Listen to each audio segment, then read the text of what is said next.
So as a result of previous research, we wanted to assess to what extent, if any, auditory enrichment had an influence on the behaviour of dairy cows.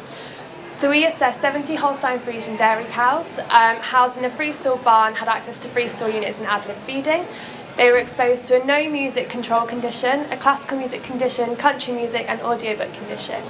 Their behaviours were recorded using an ethogram, and behaviours were recorded using a video camera, which resulted in 48 hours of thrilling video analysis over the summer for me.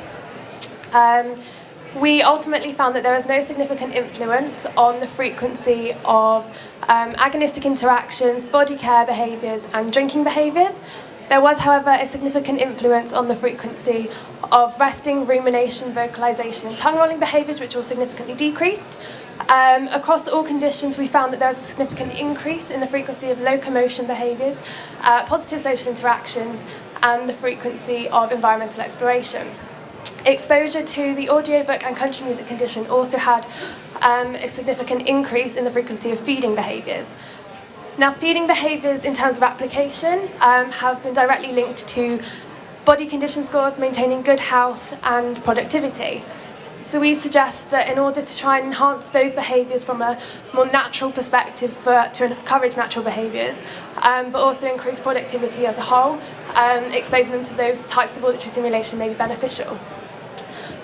Previous research has also suggested that cattle housed indoors increase herd aggression, and the fact that we've managed to elicit some of those more positive social interactions might help alleviate some of those stresses with intensive housing systems.